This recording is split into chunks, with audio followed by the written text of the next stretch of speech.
Bonjour et bienvenue à la suite de Chroniques d'un bouddhiste urbain. Aujourd'hui, j'ai le bonheur, le grand bonheur de vous parler directement du sud de la France, du Château Larocque, où je suis une semaine en retraite de méditation et de tantra alchimique. Aujourd'hui, une question essentielle dans cette justement perspective de transformation de l'être. Comment partir de ces déceptions? Comment vraiment prendre conscience dans la journée qu'on vit des déceptions sans essayer de les fuir, de se distraire, mais plutôt d'en faire des éléments et des sources de motivation. Et oui, c'est possible, parce que dans le bouddhisme, il y a justement cette importance-là qu'on donne à la souffrance et aux déceptions pour générer ce qu'on appelle le renoncement joyeux. Et voilà, je vous explique comment faire. C'est simple.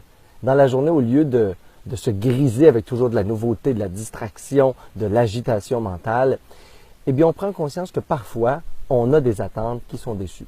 On attend beaucoup des gens, beaucoup des situations, on attend du travail, certaines choses. Fait que quand on est en quête d'amour, de renommée, je ne sais pas moi, de douceur, de tendresse, de passion, de joie de l'extérieur, eh bien, parfois, il faut se rendre compte qu'on est déçu. On est déçu et les déceptions, souvent, ça va être subtil comme énergie, comme état intérieur. Ça va souvent passer un petit peu par de l'ennui, des frustrations. On va sentir qu'on devient plus irritable ou qu'on est fâché contre une situation, des personnes. Et là, on peut voir dans ce sentiment-là une porte ouverte à regarder, mais quelle déception je suis en train de vivre? Quelle attente, quel besoin? Qu'est-ce que j'ai projeté chez l'autre dans la situation que ça n'a pas été répondu à l'intérieur de moi?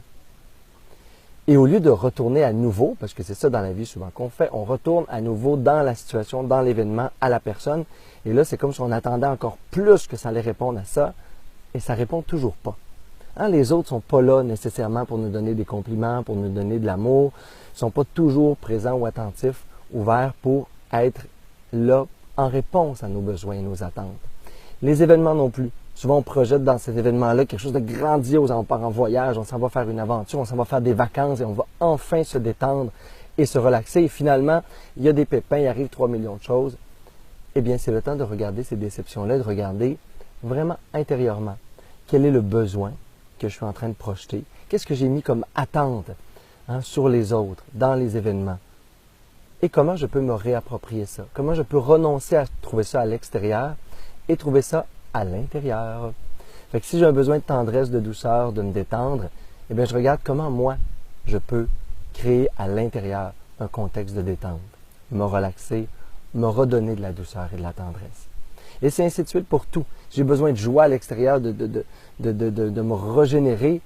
Et puis, au lieu de dire, cet événement-là, ces vacances-là, ce voyage-là va me régénérer, eh bien, il faut que je me demande comment, chaque jour, je peux régénérer mes pensées, trouver des nouvelles croyances, faire le ménage dans mon ennui, pour trouver quelque chose de nourrissant pour l'âme, pour l'esprit, pour le cœur à faire dans mon quotidien.